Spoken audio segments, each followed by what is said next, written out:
Yes, good evening. I've been hearing about these classes a lot. Now here I'm myself doing it. So I have no prior idea of how this is being conducted, except for Venerable giving me some idea of how to spend this time. And mostly will be more productive if we can spend the time in questions and answers. That way we may be able to cover some areas as well as fill in some gaps like that. So basically I'll be touching on the format of syllogism. This is very different, or should I say very different, from Western syllogisms. It is structured slightly differently, although we sometimes speak of Buddhist syllogisms and Western syllogisms kind of almost implying like they are the same. When we say inductive or deductive reasonings, whatnot. But I think to a great extent, Buddhist syllogisms need to be understood in terms of its structure, because to a great extent, the structure will determine what is spoken of in terms of what is invalid, what is valid, what are the criteria. All would have to deal with the structure of it.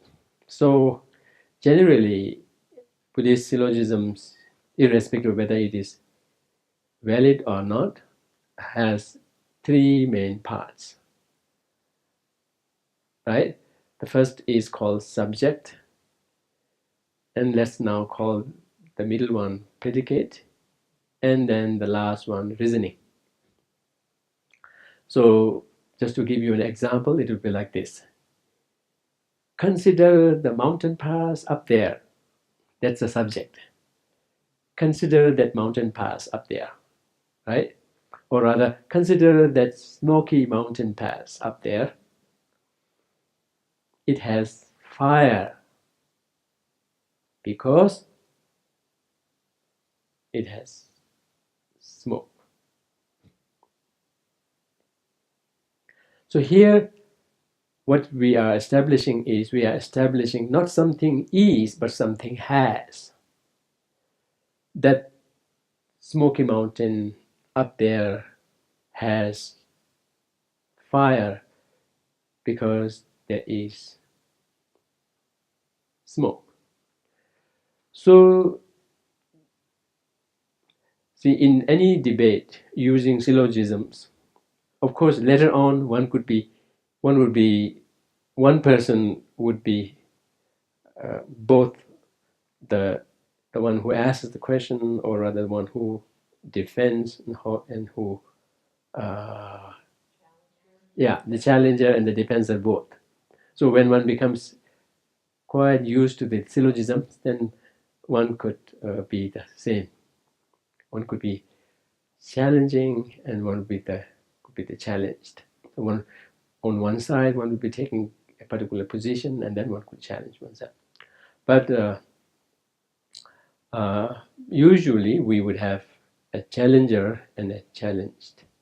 Yes. So in the case of this particular syllogism, like consider that smoky mountain up there, or the smoky pass up there, it has fire because it has smoke. So, okay, the challenger would be the one who asks the question, who proves something, and then the challenge would be someone who would be resistant in accepting something. So in this case, the person both of them would be seeing a smoky mountain pass up there. But the person who is being challenged is not so sure whether there is fire or not. He says, I see smoke there, but whether there is fire or not, I don't know. Then the challenger would say, oh yeah, there should be fire because there is smoke. I mean, there will be occasions when, say, one would be very tired, weary, traveling for so long, and really longing to have tea. And looks, yeah, and then really looks, not that everybody would have this kind of a doubt, but someone in such a situation would then look for signs of fire where they could boil tea or whatnot. And all of a sudden they see, yeah, all of a sudden they see smoke. Oh, look, there's smoke. There must be fire. How can you be sure that there's fire? Just look at the way the smoke is coming. Right? There could be a smoke hanging somewhere with no fire nearby at all. But somehow you have to look at how the smoke is coming, kind of continuously coming from one spot. And then he says there should be fire. So the person who is challenged could be really resistant, could be really kind of what you call not so easy to give into until they come close. But the idea here is to establish the presence of fire there before having to actually reach there and see it with your eyes. When you see your eyes, then there is no use for syllogism, right?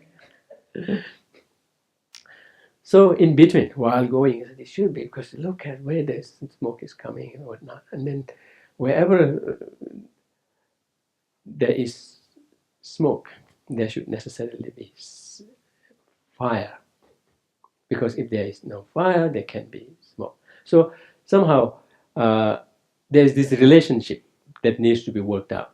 So you have subject, the smoky mountain pass, smoky pass. There is a fire, there is smoke. To both the person, the challenger and the challenge, they should know what fire is, what smoke is. Otherwise, there will be no right? There will be no, I mean, no way the syllogism could hold. So have to have somehow understood fire somewhere, though the person is not capable of establishing the presence of fire on that particular subject. So suppose this is subject, this is predicate, this is the reasoning. So consider smoky pass, there is fire, there is smoke. This is the reasoning. What is being established is the combination of the two. The combination of the two is called, what is the term? Probandum or, pardon? Not perversion. The combination of the subject and the predicate. Pardon? Okay, let's call it thesis. Yeah, let's call it the thesis. This is the thesis. That is what the challenged person is not able to accept, not able to establish. And for establishing this, the reasoning smoke has been put forth. Now, what he has to work on is that he has to work the relationship between the relationship. He has to work out three things. One, that the reasoning that there is smoke has to be established on the subject. He has to agree. Yes, that mountain pass, I see smoke there. If he doesn't see smoke, if he doesn't agree that what they see is smoke, then they have yet to establish this first part. Once they have established this, or there is no particular order, but once they have established this, supposing this is established first, then they have to work on the relationship between the reasoning and the predicate.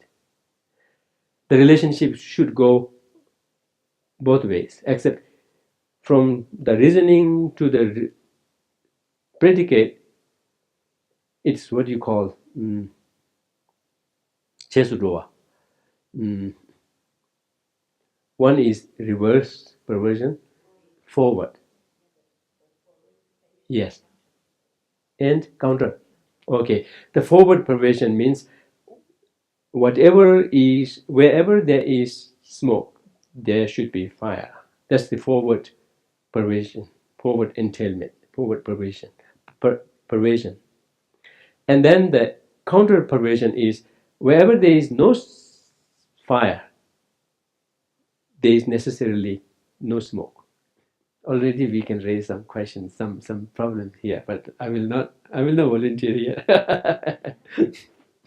Once this is established, and then sometimes they will need, please give me some example where to establish the relationship, right? The presence of the reasoning on the subject has to be established there on that very same subject. But in terms of the relationship, the forward and the counter relationship, the forward perversion and the counter perversion between the reasoning and the predicate, one could ask in cases of difficult topics, one could ask for an example. So the example will be Sravasti Abbey's kitchen. Right? You have no fire? Do you have fire here or not? No fire. Yeah. Pardon? Gas stove.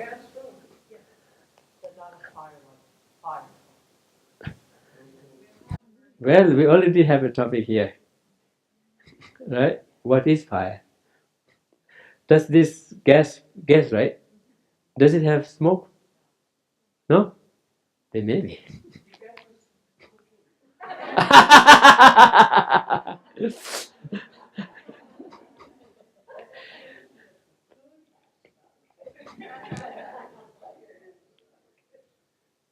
Gas doesn't have smoke at all? Really? But for that syllogism to work, that the example doesn't hold, but the syllogism. The example doesn't hold? Yeah. Okay, in that case, then we would have to come up with some other. Well, actually, wood fire. Yeah. Mm.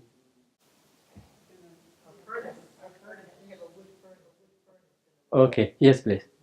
The forward pervasion says wherever there is smoke, there is fire, and the counter pervasion says wherever there is no fire, there is no smoke. Yes. But there's nothing that says wherever there's fire, there is smoke. You can have a smokeless fire. Whatever is. There's nothing that says that a fire has to have smoke. This is just implying that smoke has to have fire. So a gas stove can burn clean and not have smoke. I see. Oh, Because smoke is the indicator, right? you're very right. Yeah, we have no problem here. Thank you, Venerable Lobsangla. You're always saving me. Yeah, for now, the perversion is wherever there is smoke, there is necessarily fire. Wherever there is no fire, there is necessarily no smoke. It's not saying wherever there is fire, there should necessarily be smoke. Yeah, actually that's right, because cause precedes the result. So this kind of a perversion doesn't hold. That wherever there is the cause, there should be the result. No, cause precedes the result. So such a perversion doesn't hold at all. But wherever there is the result, it should necessarily have been preceded by the cause, right? So okay, we are fine. Except the Sravasti Abbey kitchen doesn't serve as a good example here. Now we have an example somewhere there is smoke, right? Yes, the furnace, and then as there is smoke coming, we also see there is necessarily fire. Or suppose somebody has lighted an incense, right? Incense which is burning, where there is smoke coming. I say, wherever there is smoke, there is necessarily fire. Wherever there is no fire, there is necessarily no smoke. So once you have established that relationship, forward and counter perversion on an example, then you say, just as on this example these perversions hold, it should necessarily hold on the subject, because there we saw smoke. Because we saw smoke there should be fire. So that's what we call the syllogism, the three modes. whether or not a syllogism is valid or not, it will depend on whether it fulfills the three modes. We call them the three modes of relationship. The first mode is the presence of the reasoning on the subject, right? So for this syllogism to be valid, or at least valid to the person should establish first the presence of the reasoning, which is smoke, the presence of smoke on the mountain pass. And then the two remaining modes are, one is we call chechap, and the other is called dokyap. So that is the forward perversion, which is from the reasoning going to the predicate. Yeah, to the predicate. That is the forward perversion. Wherever there is smoke, there is necessarily fire. That's second mode. And then the third mode is the counter perversion. That wherever there is no fire, there is necessarily no smoke. So when the person establishes, or when the person fulfills these three modes, he's very near establishing the combination of the subject and the predicate, which is the thesis. By merely fulfilling the three modes, he or she doesn't necessarily automatically establish the thesis, but rather now it should not be mediated by any other reasoning. Just by working through those modes again and again and again, he or she should be now able to just establish a conviction with regard to the thesis. So that kind of a conviction with regard to the thesis would be an inferential cognition. The person has not yet seen the presence of fire there, but the person has now come to a conviction that there should be fire because of these conditions being fulfilled. So that would be called inferential knowledge or inferential cognition, which cognizes the thesis. Yes? You said that merely understanding the three modes doesn't necessarily mean the person has understood The thesis. the thesis. Yes. So what else is necessary? He has to work. He has to, what do you call it? He has to get his head around it. Yeah, he has to wrap his head around the three modes, kind of in what do you call it? Not necessarily in quick succession, but kind of one after the other, so that all three combined could then generate the force to induce the conviction. Not that it requires any other cognition. It doesn't need to be mediated by any other cognition, but rather one has to wrap one's head around those three modes, so that while one remembers this, one doesn't lose this. One remembers this, one doesn't lose. One remembers all three together, so that the force of all of them combined will have no choice but to induce the conviction. We call that not mediated by any other cognition. If it requires some other cognition, that means the fulfillment of the three modes itself is not enough to induce the inferential cognition. So this is one example.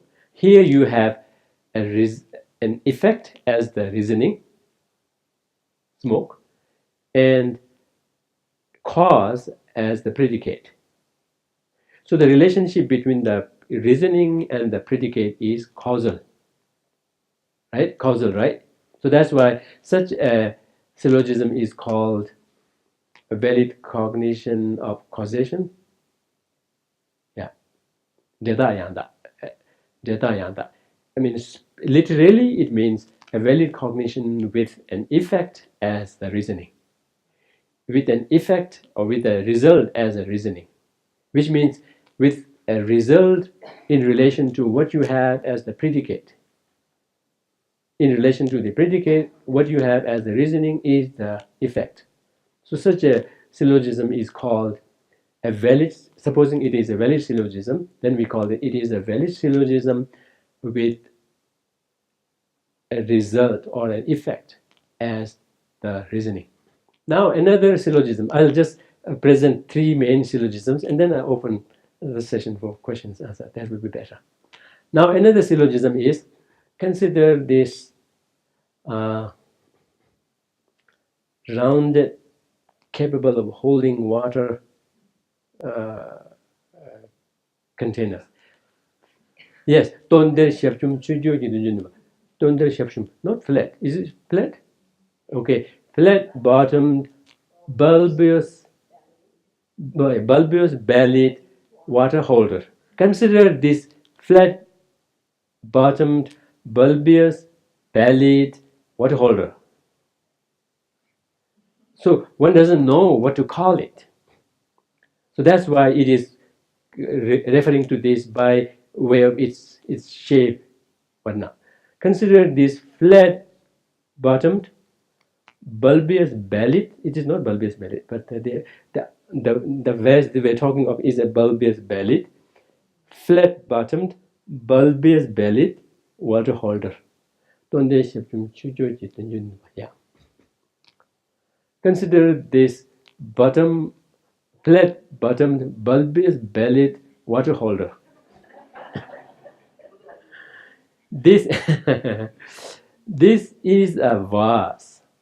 Supposing this is a vase because it is. Okay, let me put it again. Consider the flat-bottomed, bulbous-bellied water holder in front of me. This is a pot. This is a vase because it is flat-bottomed, bulbous-bellied water holder. You got it, right? So what you have as the reasoning and what you have as the predicate, they are not causally connected.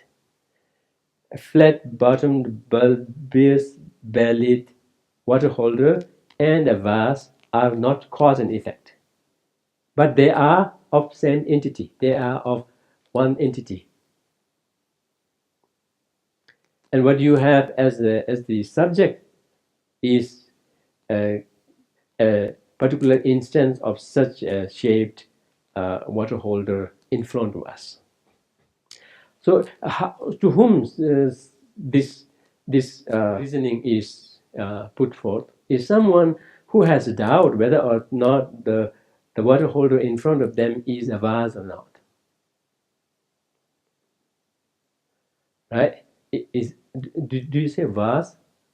Vase? Vase? Okay. Jug? No, jug. Jug could be of so many shapes, but not in accordance to the Tibetan scriptures. I'm joking. So there too, the same criteria of fulfilling the three modes holds there, except in this case, the reasoning and the predicate do not share a causal relationship. Rather, they share a relationship of one entity. We call them one entity. By this, I am implying that a cause and effect are of not one entity. What we mean by what one entity or not, it's quite quite complicated. What we mean by one entity is that they could be present on one particular thing. So here in this case, you have the reasoning and the predicate sharing the same entity, not sequential in order in their arising, but rather they could be together. And such a relationship is called Rangshinkitaya. Supposing that such a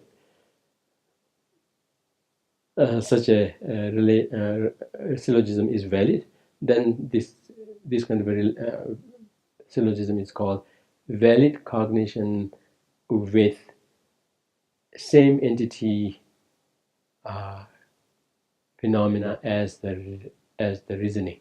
Same entity in the sense that the reasoning, what you hold as reasoning, is sharing the same entity with the predicate. What you have noticed in both of these syllogisms is that both of these syllogisms do not involve negation. They are both affirmative in nature. Because what we are establishing is either the presence of something or something being something, not the absence of something or something not being something. So both of these reasonings are affirmative in nature, right? Earlier we established the presence of fire on a smoky mountain pass, not the absence, but the presence. And here we are establishing a particularly located flat-bottomed, bulbous-bellied water holder located in front of us, being a vase, not being a vase, or not something else, but it being a vase. So something is being affirmed. In both of cases, the thesis involves affirming something, yet at the same time, the reasoning too is affirmative in nature. Mainly, it is the affirmative, the reasoning, or the thesis, whether the thesis is affirming in nature or not, that we decide whether the syllogism is affirmative in nature or not. Now there can be a third kind of syllogism, where what you are trying to establish, where the thesis, which is the combination of the subject and the predicate, would be negative in nature. Suppose we are in the dark, and we are in front of an ocean, and someone among us, when we are strolling together, someone among us is wondering whether there might be smoke or not in or around the ocean, in that dark place. And then says, I wonder if there's smoke or not. Would it be choked by smoke or not? What are you saying? There's no smoke because there's no fire. Because if there were to be fire, we would have seen it. If there were to be smoke, we would not have seen it. But now that you are doubting whether there is smoke or not, the reasoning is that because there is no fire. Because if there were to be a fire, we would have seen it. Since we do not see it, there is no fire. But it has to be a certain situation where one wouldn't have any kind of a blockage in between, etc., etc. All of those have to be in place for that kind of a specific reasoning to work. So in such case, the syllogism would sound like this. Consider on the ocean at night, where there is no on a fireless ocean at night. Consider a fireless ocean at night, something like that. Consider a fireless ocean at night.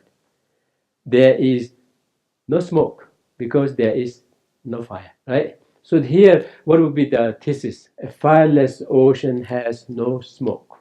That would be the thesis. Since that involves negating something, negating smoke, it is that the thesis is called negative in nature. And in such cases, mostly the reasoning too would be negative in nature. So irrespective of whether the relationship between the opposite of the reasoning and the opposite of the predicate are causal in nature, causally related or not, such a syllogism is called mamikvetayanda, a valid cognition involving negating something, a valid cognition involving a negation. So within this third category of syllogism, the relationship between, since the syllogism itself is negative in nature, we would be speaking of the relationship between what is the opposite of the reasoning and what is the opposite of the predicate. So there the relationship could be either causal in nature or of one entity in nature. Irrespective of that, since the whole syllogism itself is negative in nature, it is kind of put in one category called the valid cognition of negation. So in all of these, the requirement for them to prove as valid is dependent on whether they fulfill the three criteria, the three modes. And very often the fulfillment of the criteria, the fulfillment of the three modes would have to be in relationship to the person to whom it is being put forth. And as I said earlier, the three modes are the presence or the truth, of the reasoning being present, or reasoning being one could say the presence of the reasoning on the subject, the forward entailment from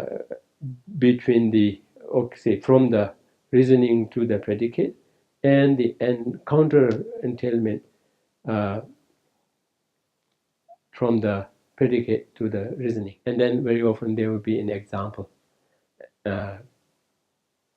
on which the example is usually something upon which the forward perversion and the counter perversion is to be first seen to be the truth, and then transfer it on the subject.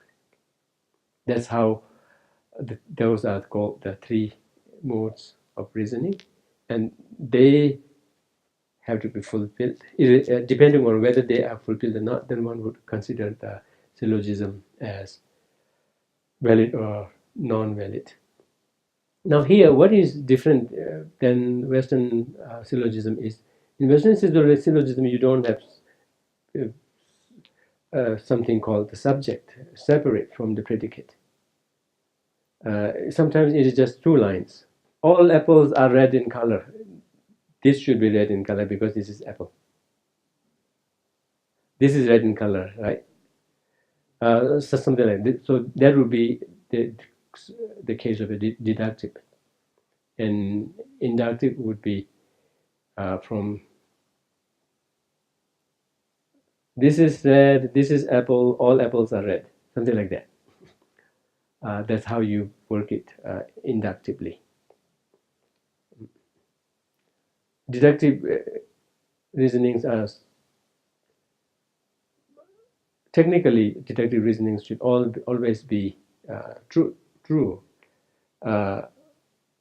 except the truth of the the truth of the statements cannot be guaranteed. But supposing the statements are true, then deductive reasonings should all be valid. I think this should be enough of a introduction here to open up questions. We were talking about how these two things compare, and this is where I see. The Yeah. example of how these two things compare that I'm going to tell you was what brings up some of my confusion about how we look at the whole picture of what we're comparing. I see. So he asked, how do these two compare? The karma that's, no, what was it exactly, the cause? It was a cause of something, cause of dukkha and the result of dukkha. Mm-hmm. How do these two compare, the cause of dukkha and the result of dukkha? Okay. So, yeah, that's very, very good question that you opened up. Let me first dwell on the relationship, right? When we compare two things, we speak of four kinds of relationships. One, that they would be mutually exclusive. Another, that they would be twinjik, which means totally mutually inclusive, mutually exclusive. And then the two more relationships are either they are three-cornered possibilities or four-cornered possibilities. Right? So that's how we say all relations should, that's so strange, right? All comparisons should fall into these four. If you compare two things or contrast or compare two things, the result will be either that they are mutually exclusive or they are mutually inclusive. When you say mutually inclusive, which means whatever this is, it should be the other one. Whatever the other one is, it should be this, right? When you say mutually exclusive, then whatever this thing is should necessarily be not this thing. Whatever this thing is should necessarily be not these things. That there is no common locus between the two, right? Now the three-cornered possibility is one should subsume the other. One should cover the other, right? But this is not covered by it. This, whatever this is should necessarily be this. But whatever this is doesn't necessarily have to be this. There's something which is this but not this. But whatever this is should necessarily be this. So what are the three possibilities? Something that is both, something which is this but not this, right? And something that is neither. Yeah. Have you understand that, right? And then the last one, the four-cornered possibility is that they are neither mutually inclusive nor mutually exclusive, which gives us the possibility that there can be something which is both of those two things, something which is just this, not this, something which is just this, not this, something which is neither. So that's how we work out the comparisons between the two. Now, coming to your question, you said cause of dukkha and effects of dukkha, right? What do you think it is? Mutually exclusive. No, you said it is mutually exclusive, but then you have problem. How can you say this? I'm just joking. So yeah, the cause of dukkha. Let's say not causes. Let's say cause of dukkha, effects of dukkha. Okay, let's take away the plural. So cause of dukkha and effect of dukkha. Supposing we say they are mutually exclusive. Do you have any objection to this? Then you have objection to this, right? One cause of dukkha could be anger, but one effect of dukkha could be anger. So is that a common locus, even though the cause and effect never happen at the same time? That's where I run into problems as to how these groups are put together sometimes. Yes. It's very difficult. Yeah. So her question or the problem here is, what about anger? Anger seems to be both cause of dukkha and effect of dukkha. Yeah. But there is a way of answering it. You say anger, right? Anger is cause of dukkha, or the anger is effect of dukkha. I would say no, it is neither. Anger is not cause of dukkha, because if anger is cause of dukkha, anger should necessarily precede dukkha. If anger is effect of dukkha, it should necessarily follow dukkha. And I said no, anger and dukkha exist simultaneously. They are not cause and effect. So there is a way of answering it in as abstract way as the question was asked. Then you could say, oh, how about that dukkha that you suffered? I say, oh, okay, that dukkha was preceded by that anger, and there is a relationship of cause and effect between the two. And what about that anger which you felt after you were in problem? Oh yeah. Between that anger and that suffering, there is a relationship of which the anger was the result. But if you say, what about anger and dukkha? I said, there is no causal relationship there. They exist simultaneously. So there is a way of answering it in this way, straight. And then one is forced, one is compelled to kind of come to specificities. Yes, please. That's one question, right? Okay, so after him, then you can ask another question. So, yeah, does that help? Yeah. I would also argue that dukkha is not the cause of anger, that our reaction to dukkha is the cause of anger. Pardon? I would argue that dukkha is not a cause of anger. Our reaction to dukkha is a cause of anger. But somebody doesn't have to react that way. So you would say it is a cause. Yeah, I mean, if somebody hits you, that causes you to experience, you experience pain. Yeah, that's dukkha. And you usually get angry. You don't have to get angry, but you can say dukkha, can be a cause of pain. Yeah. In certain cases, it can be for some, it can be an immediate effect. Yeah. For some, it doesn't need to be. For some, it can be slowly coming effect. For some, it could be an immediate effect. As for some, it doesn't necessarily have to be an effect. There's a question from someone online. I see. Can valid cognition ever be established by inductive reasoning? Inductive. Yes.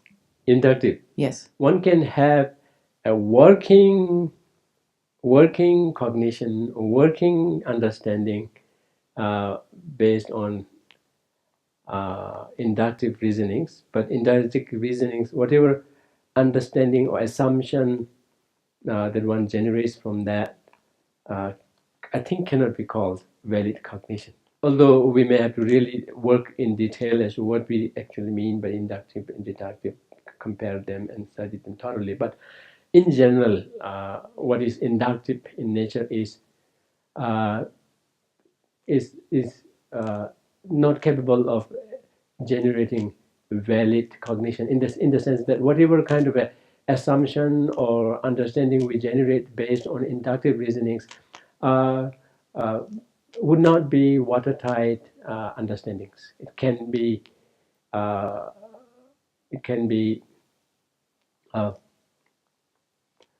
what do you call? It can turn out to be not the case, not the case in certain instances.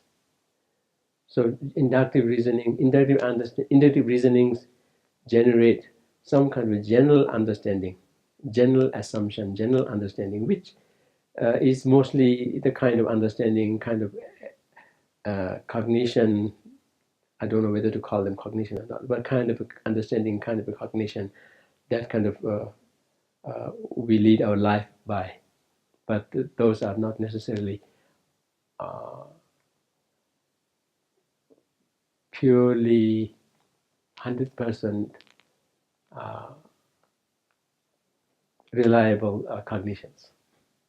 Yeah, so in short, no valid cognition in the sense we understand can be established through inductive reasonings. But at the same time, it will be very difficult to have valid cognition purely from deductive reasonings, particularly among the reasonings that we use in getting by our life.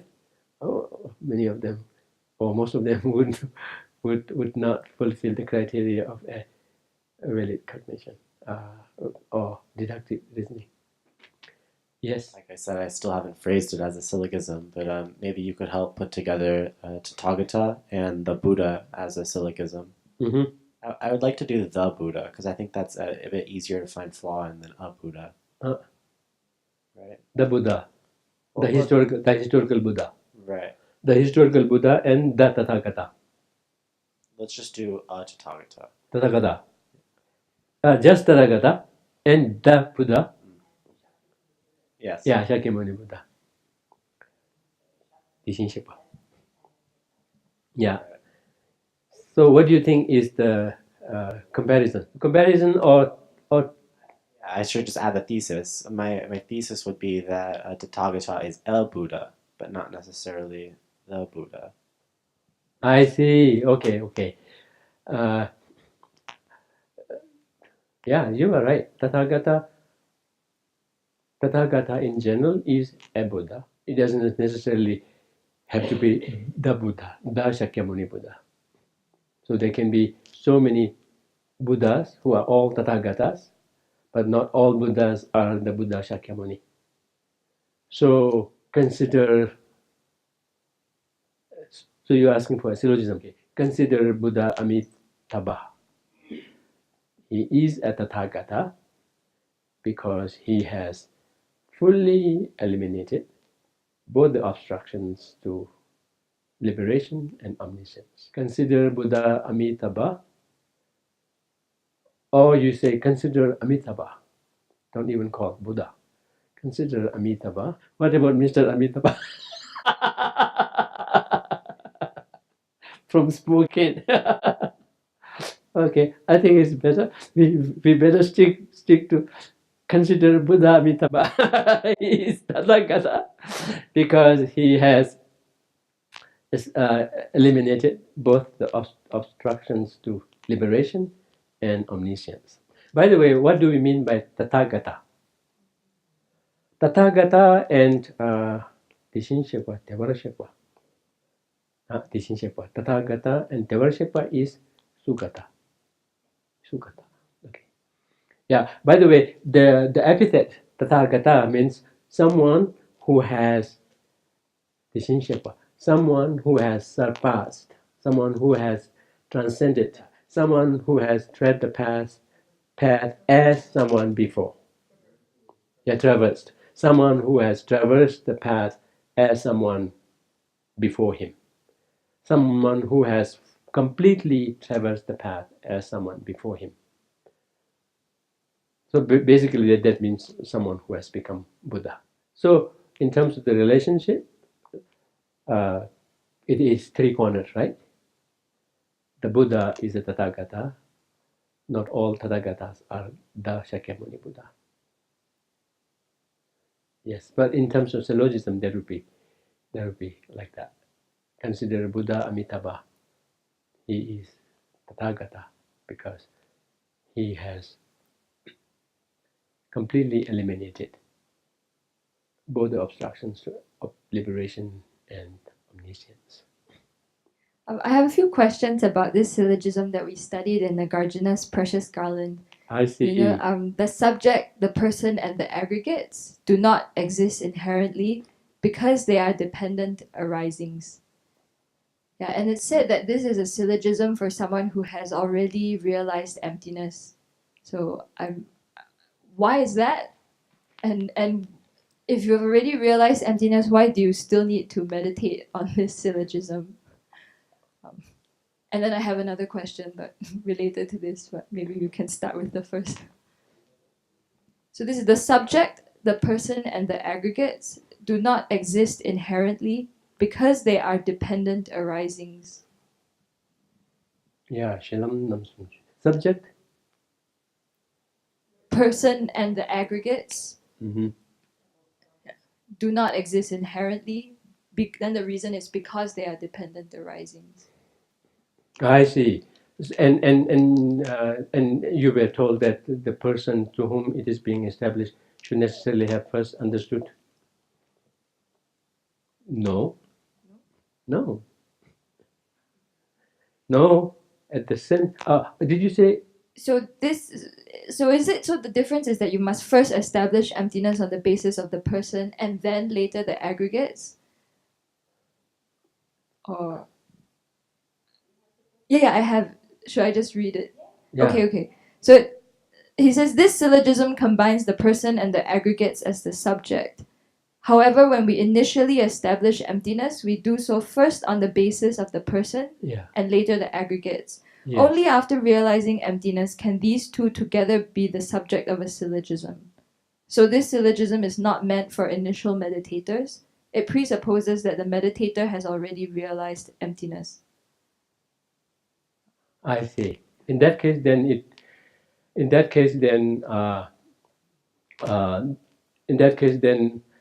we could understand the person to whom this is being presented as someone who has understood the emptiness of the person but not of the phenomena.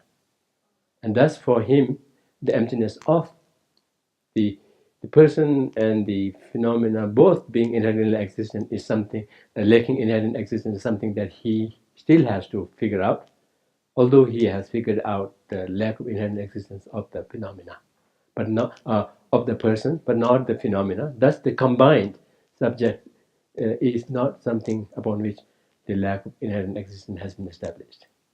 Yeah, in that case. And then this might be a stupid question, but because we say that emptiness is the meaning of dependent arising, and dependent arising is the meaning of emptiness. Yes.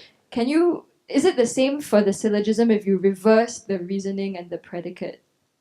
Oh, I see. Is it the same syllogism? Is it? How come didn't you pay attention when we had the retreat?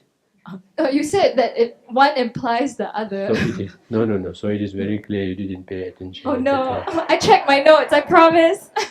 Because we had a specific slide on that, right? We had a specific slide on that saying emptiness is the meaning of dependent origination. In what sense? In this sense, no. In this sense, no. In this sense.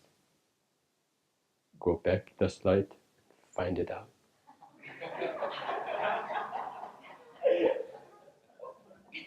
Yeah, so actually you brought up a very interesting question.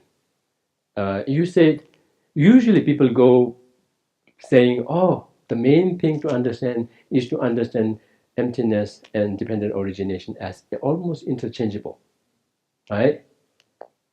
I have yet to figure this out. In the scripture, in the ones that I have seen so far, particularly in Tsongkhapa's commentary on the fundamental treatise, he establishes emptiness being the meaning of dependent origination, not the other way around.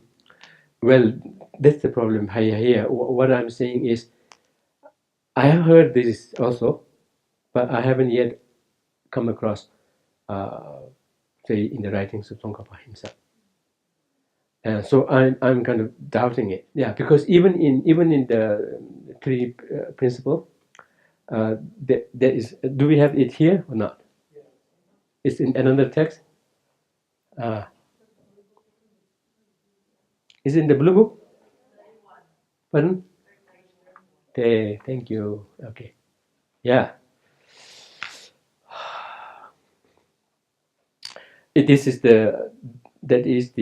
Where you say when these two realizations are simultaneous and concurrent. Namshi renjo meba chichado tende mi lu tongwa tsamni ne ngeshe yuji zindan kuishi na desi tabe cheba zogola. Namshi renjo meba chichado tende mi lu tongwa tsamni ne tende mi lu tongwa tsamni ne namshi renjo meba chichado tende mi lu tongwa tsamni ne. So it is this stanza, the last stanza on page 32. When these two realizations are simultaneous and concurrent.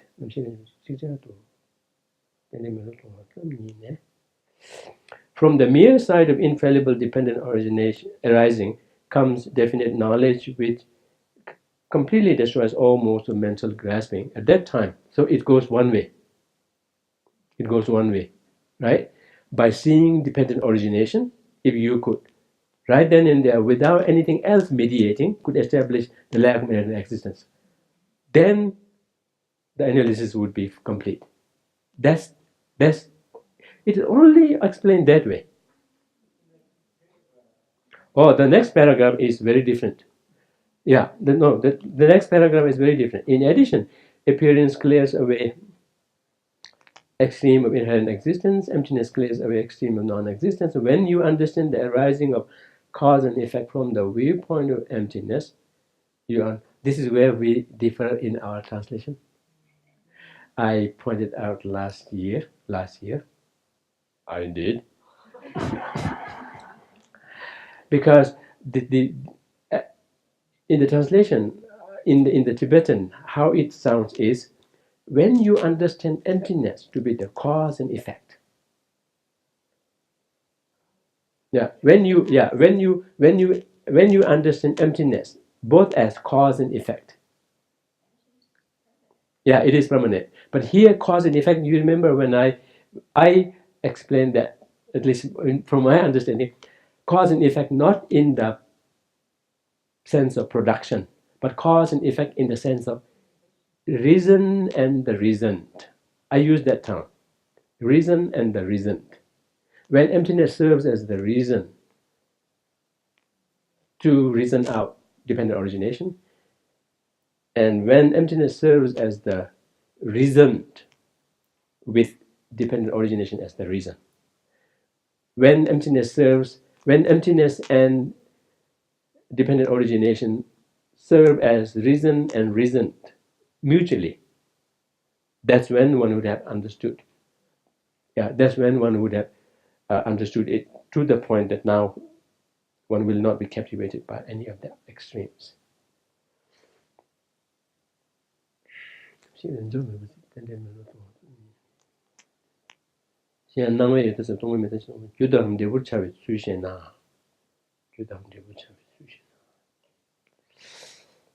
Yeah, maybe this points to the possibility.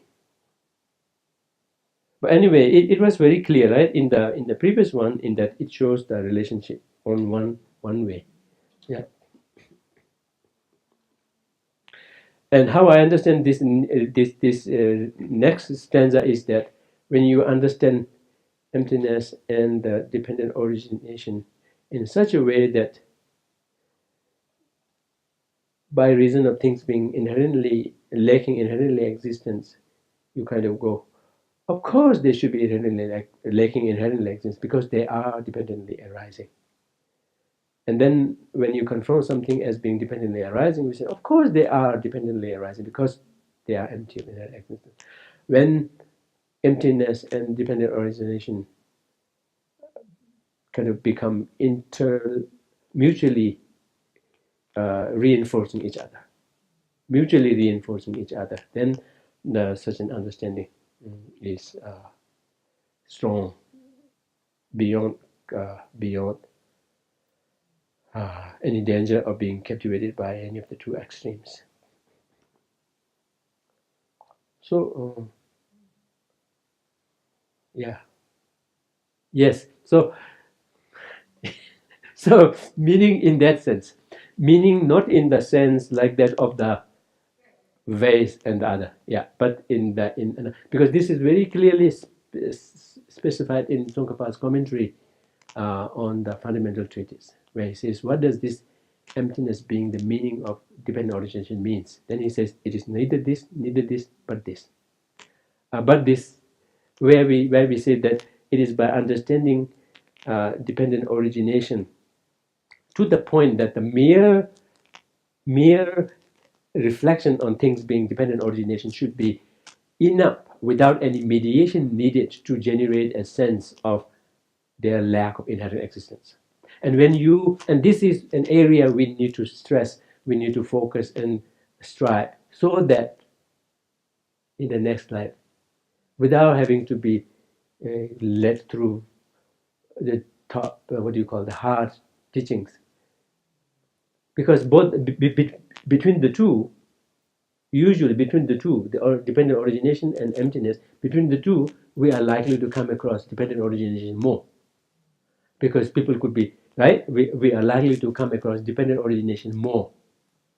Because, this is dependent, this is dependent. By the mere mention of something being dependent should click us on to emptiness. If we train in that, then there's the possibility of coming to this understanding much more easier. Yes, you have the question. So that would be the forward pervasion from the syllogism that Venerable Damcho read from Precious Garland. Mm-hmm. That because it is a dependent arising, Mm-hmm. it does not exist inherently. Mm-hmm. And so for that to be valid for someone, they have to understand that already, that a dependent arising is not inherently existent. Yeah. What I was suggesting, because I see, yes, what I was suggesting, that there can be possibility of someone who has not yet established emptiness, yet at the same time for whom such a syllogism is valid, yet at the same time someone who has not understood emptiness, yet at the same time the syllogism is put forth to that person to eventually lead to an understanding of emptiness, but not at that time understood emptiness, yet at the same time still that being a valid. There is possibility. Where we do not take, even if we take both the person and the aggregate as a subject, or any subject, that we can first work out the relationship between the reasoning and the subject on a slightly superficial level. So let me put it like this: consider this cup, right? Consider this cup. It doesn't temperamente. It doesn't exist truly because it is dependently related, dependent arising. For example, the reflection in the mirror. So, reflection in the mirror. On the reflection in the mirror, you could work out the perversion, not in its subtle form. You can work out the relationship, the perversion between the reasoning and the predicate on a slightly grosser level, because we generally know that the reflection in the mirror is dependently arising, in that as soon as we go in front of the mirror, there will be reflection, and as we go away, there won't be reflection. So we see the reflection being dependently related, dependent arising. Yet at the same time, we have some kind of a working understanding of the discrepancy, the disparity between how a reflection appears and how it exists. On that basis, which is the conventional level of understanding of that disparity, on that basis we will work out its being not truly existent, but not in the subtle sense, right? Once we understand that, so we fulfill the mode of perversion, both in the forward perversion sense and the counter perversion sense, right? But once we then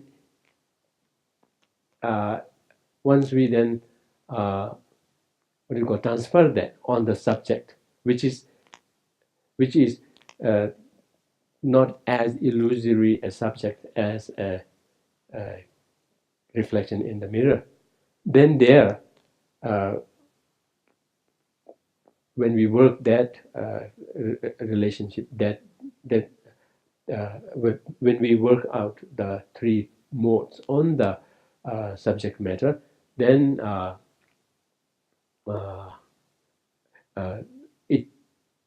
it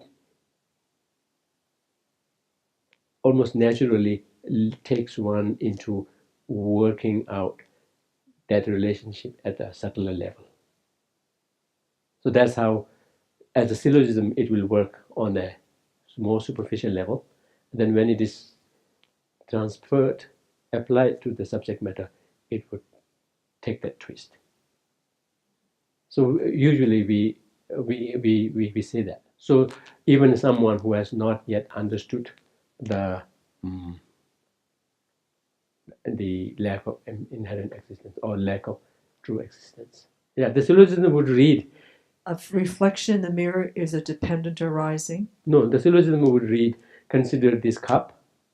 It is not truly existent because it is dependent arising. Right. For example, the reflection in a mirror. It's almost used. It is not there is no mutual understanding that, oh yeah, once we understand, when we understand on this, it will be on the superficial level. When we understand this, it will be on the subtle level. Not like that. It is like what do you call it in English? Double entente. Don't you say that? It's almost like a double entente in that it has those two meanings, and that as you apply to this, you understand it on that level. But when you understand it on that, that same what do you call superficial meaning will not work. It has to be the subtle one. Suppose many people will accept, oh, reflection is illusory. Many will accept, right? But when you say the cup is illusory, say, no, the cup is not illusory. The mirror is.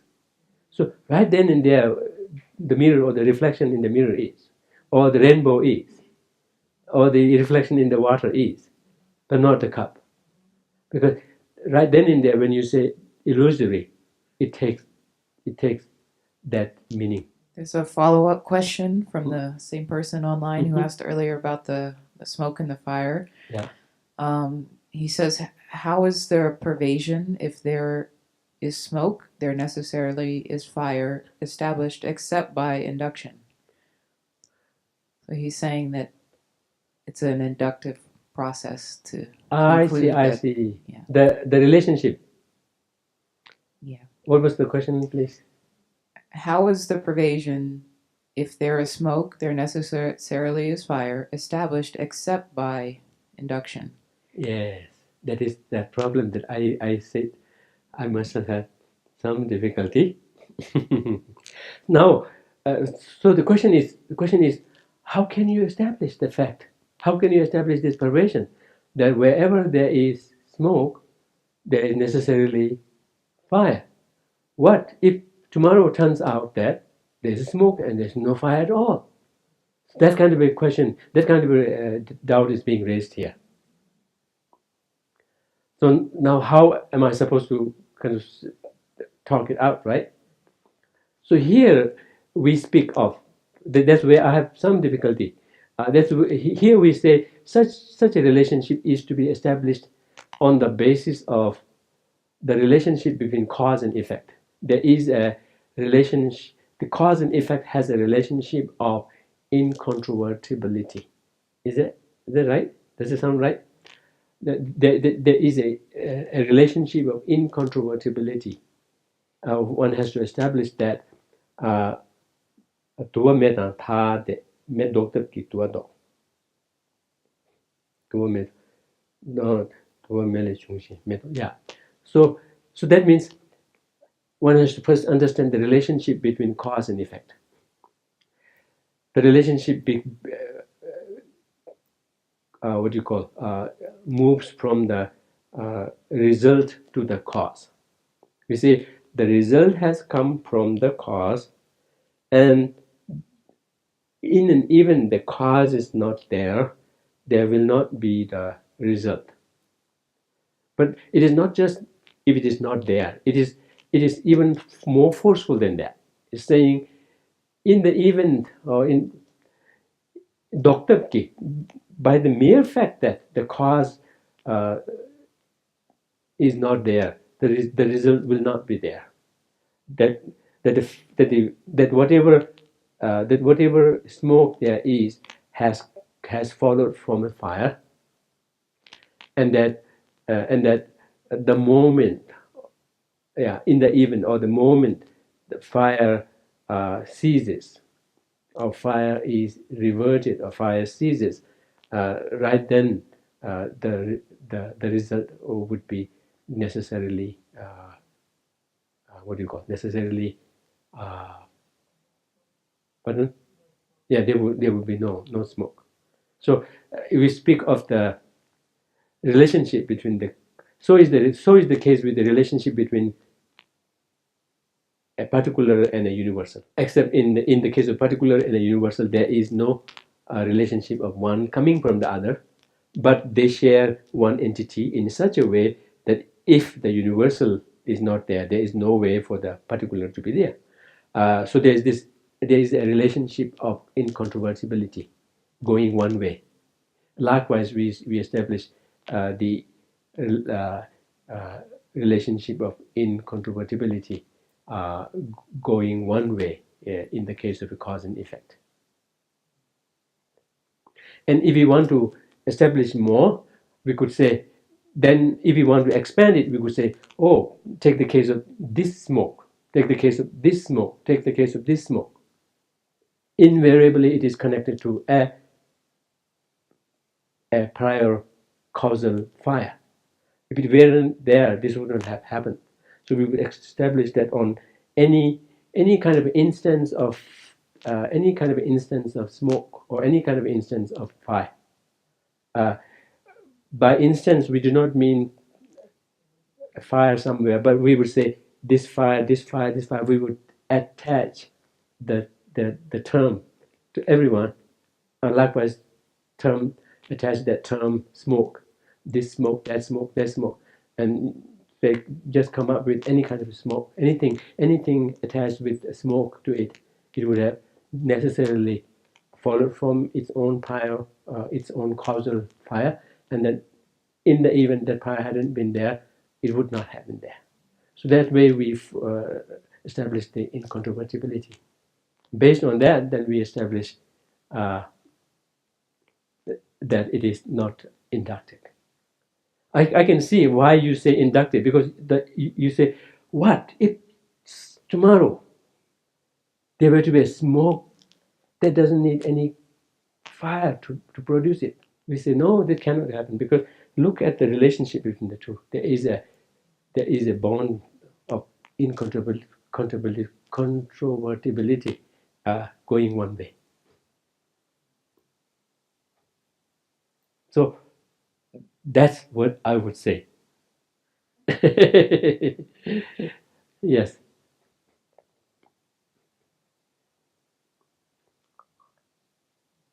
It's definitely a change of topic, but I was curious the other day if space pervades the other four elements.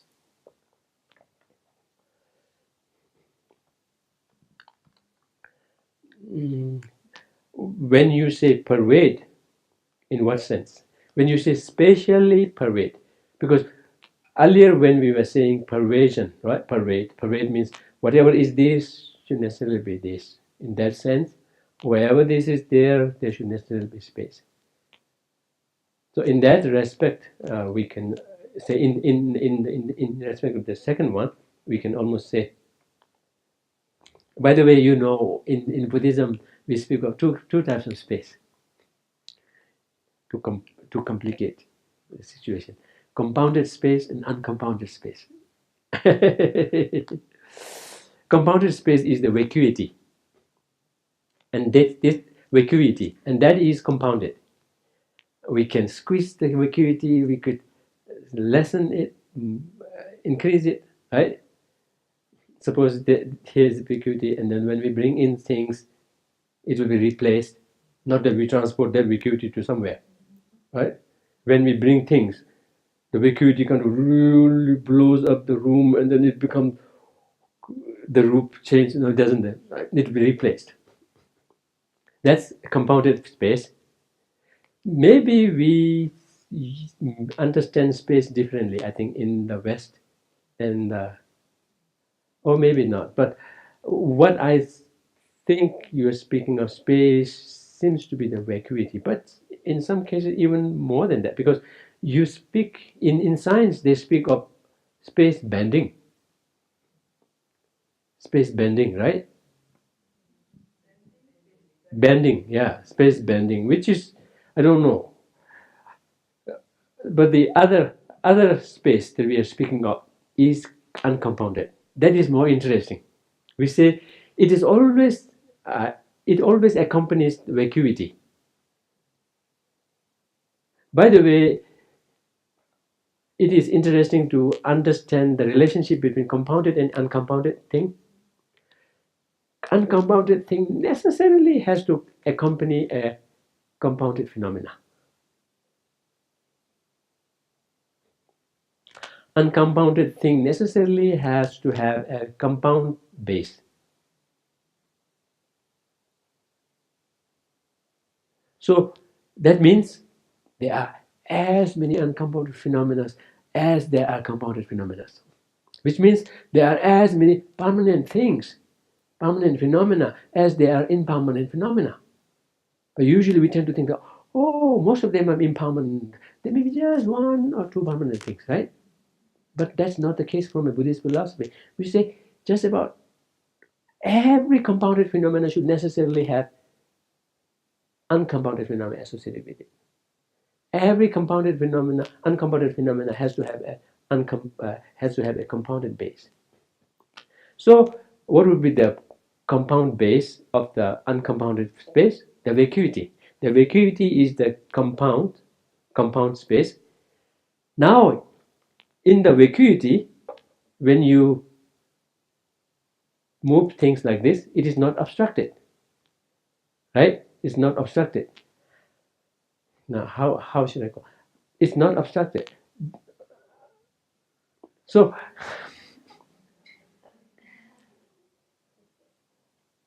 yeah, it's not obstructed. Oh, now it's obstructed. Yeah, it's not obstructed. And now the trick is how you call that. It is not obstructed because there is vacuity, and because there is vacuity, it is not obstructed.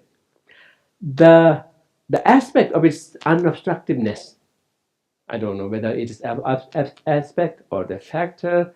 Some call it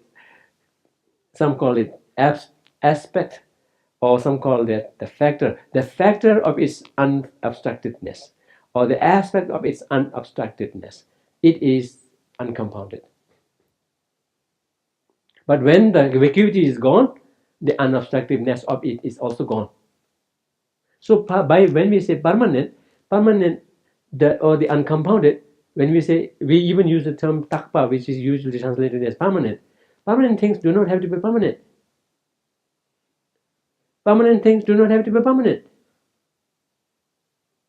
Because when the compound base of a permanent thing goes away, there is no way for the uncompounded phenomena to exist anymore. It has to cease. We say it ceases, not that it degenerates. When it comes into existence, we say it comes into existence, not that it is produced. Last time I gave an example, and which wasn't so popular. I gave an example which was not so popular. It didn't sell that well. But I'm still going to insist on that. Because the other examples, strictly taken from the scriptures, is very difficult to put forth. Just to make the case, it may or may not really. I was saying the cup and the cupness. You remember, right? Cup and the cupness. When I hit the cup here, and there is a crack here, the cup is now cracked. Whatever the cupness, that's also cracked. The cupness doesn't get cracked, right? No matter how old the cup becomes, the cupness doesn't become old, right? The moment the cup comes into existence, the cupness comes into existence, and it remains there so long as there is a cup, right? When the cup becomes old, the cupness doesn't become old. When the cup is dusty, the cupness doesn't become dusty. We don't have to dust off the cupness. Pardon? The definition. You have to agree on that issue. Uh-huh. You have to agree on the definition of coupness to proceed. Okay. I see. Yeah, actually, it shouldn't be a problem. Any, say, it is a cup. What would be its being a cup? let's say it's being a cup. You want the definition? The identity of its being cup. Let me call it like this. Yes, its identity as a cup. Let's give it a try. Its identity as a cup. How about this, Venerable Semkye? I'm saying Semkye La, Venerable Semkye. Ji is a Indian way of honorific. So Venerable Semkye La, how is it? Well, I need a definition of identity. Pardon? I need a definition of identity. Okay. There's a definition of concept. There is. Wow. Online. Oh, that's good. From Dharmaville? I don't think Venerable will accept it. Cupness. The cupness of a cup doesn't derive from anything, neither consciousness nor dependent origination, nor anything else. Function, condition, shape, use, etc. Since all these are phenomenal as concepts. So it says what cupness, a cupness of a cup doesn't derive from anything. Doesn't derive in the sense it is not produced from anything. So but at the same time it exists, and because it exists and has not been produced by causes, it is uncompounded, which we call permanent. Yes, please. Yeah, thank you. Thank you. At least thank Would you you. call cupness an unbounded category? Uncompounded. Pardon? What is that? The category of cupness is not limited whatsoever by the traits of the cup. Limited. You could break the cup and Uh-huh. put it back together as a bowl and it still has cupness. No, then it would have boldness, not cupness. It would have changed from cup to ball. Have both, since cupness you said is Uncompounded. uncompounded. It doesn't. Okay. It exists but doesn't momentarily change. It is not subject to change so long as it exists. You break the cup? Yes, it does. But it doesn't break at that time. Until then, it stays put. It stays put intact as it was from the very beginning of its existence. You said permanent things do not have to be permanent, but don't you mean permanent things do not have to be eternal? Pardon? You mean, oh, okay. Pardon? When you say permanent things do not have to be permanent, you're meaning permanent things do not have to be eternal. Yeah, right. That's what I meant. Okay. Yeah. Yes. What's the difficult example of this from the scriptures? Would that clarify more? Yes. Let me give you example. Not just with an example, Buddhist example. Because, see, we speak of the Dharma jewel, right? Dharma jewel is consisted of two things: true path and true cessation. Cessations are permanent in nature. What would cessation be? In one sense, it is the emptiness of a phenomena. But more specifically, when our mind stream is purified of the defilements, the moment it is purified, the moment it is purified exhaustively, or what do you call, completely, rendering it irreversible, the moment it has been purified completely, as soon as we have purified it, there would be a nature of purity that has just a reason. That nature of purity, which is just a reason after having, as soon as one has eliminated it, that which stays put, that is cessation. That is permanent. There was no specific effort needed in creating it. All the effort that went in purifying the defilement which were impermanent, that was all needed in giving rise to that purity, that aspect of purity.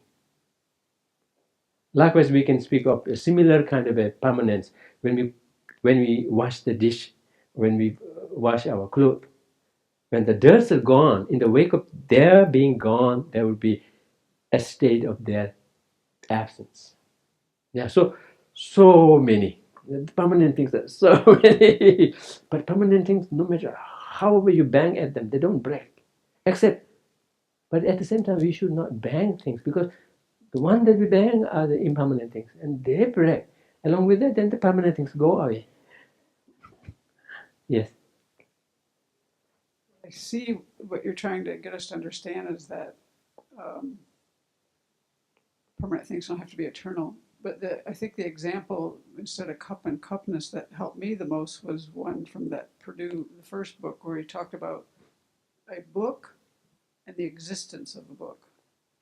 The book is impermanent, but the existence of the book is permanent. And that was a little easier for me to wrap my head Was around. it easier? Because I would have difficulty. Um, Oh, you have to work so much for the existence of the book. The book didn't exist, and you have to work hard to make it existent. So that's the reason why I was not presenting the existence of the book. What about existence of good qualities? Don't you have to work for them? Something like that. But I could see how, if we deal with those aspects minutely, then all you worked for is to obtain the book. But as soon as you obtain the book, the existence of it came on its own. So on that basis, you can say the existence aspect of the book is permanent. But I would have difficulty. I would not have I wouldn't have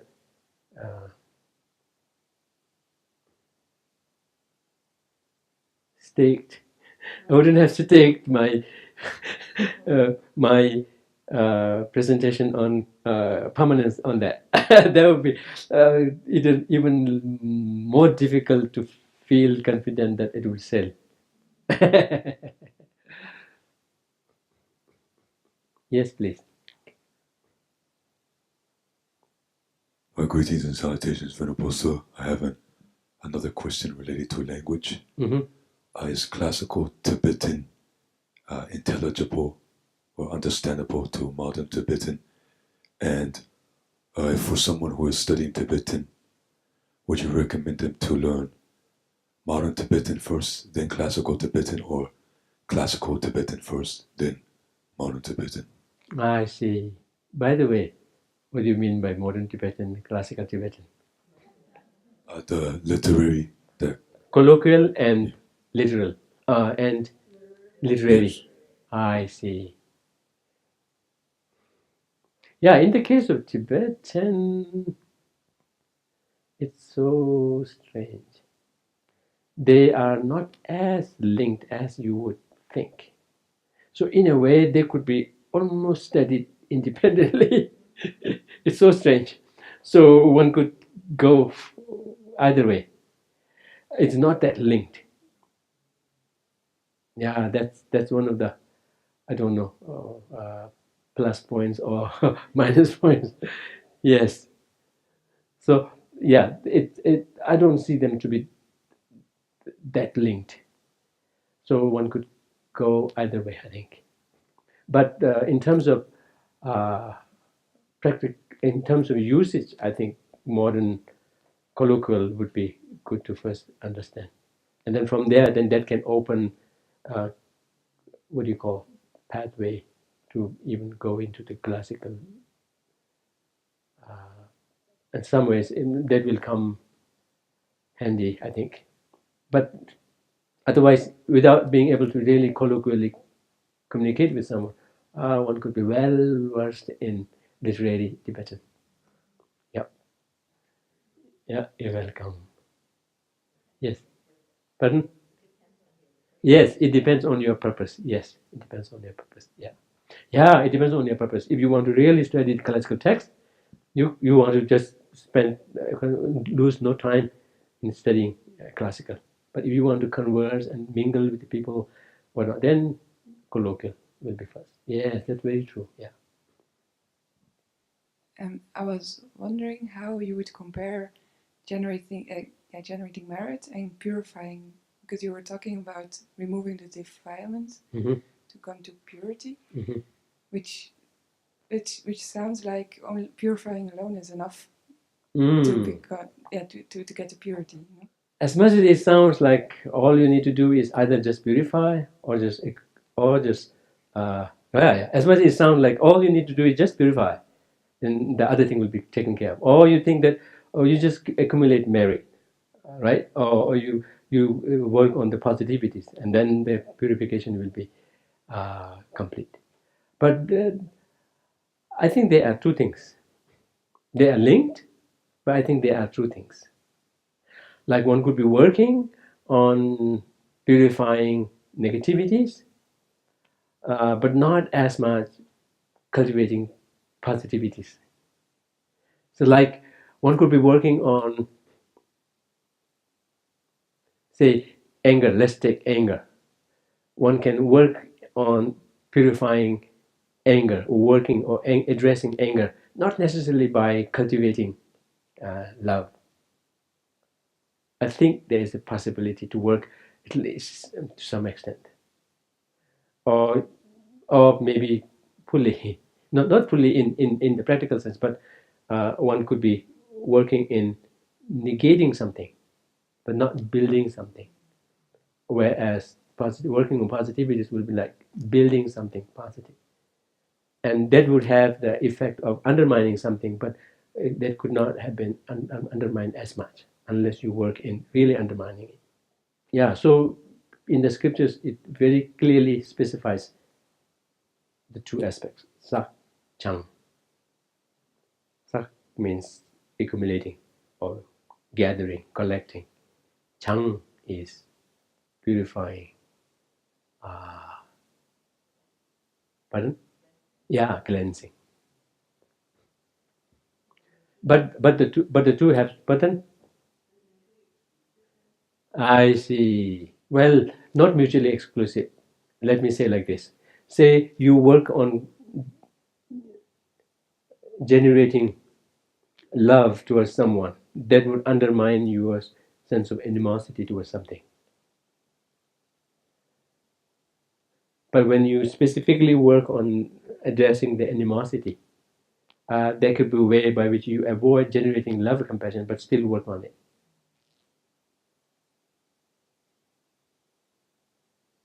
I think. Yeah, it is.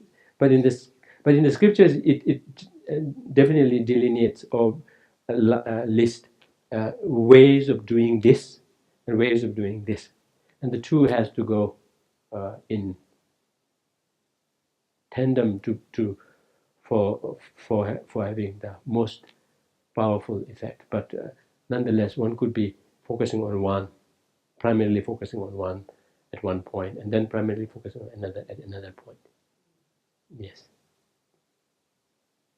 Say in the case of purification. Well, you're very right. It is not mutually exclusive. But say in the case of purifying one's negativities, whatnot, the main thing is to make sure that one has the four remedial powers present in whatever form of practice you do. Out of which the most important thing is regret, right? A sense of having done wrong, genuine sense of having done wrong. But on the other hand, one could be just completely oblivious of that, completely kind of amiss on that, can completely not do that, but at the same time develop love, compassion, whatnot. But at the same time, in the case of bodhicitta, it says bodhicitta has the has I mean, it may not be the case of its being exclusively capable of purifying everything, but it would have great strength in undermining negativities or whatnot when it says that bodhicitta has the purifying effect. But yeah.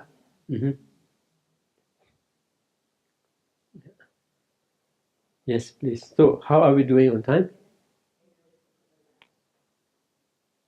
So with the four opponent powers, one of them is remedial action, and that is creating some merit as part of the purification practice. Ah, you're right. You are very right. Yes. Yes, you're very right. Yes, that could include cultivating bodhicitta, cultivating love, compassion, or doing service, right? Or doing service, prostration, uh, public service. Pardon? Yeah, it will definitely depend on your intention, but in terms of the outward form, it could take the form of cultivating something rather than mitigating something, but deep down it will be grounded in the intention of what you intend to do that with. I think so. Yeah, but you're right.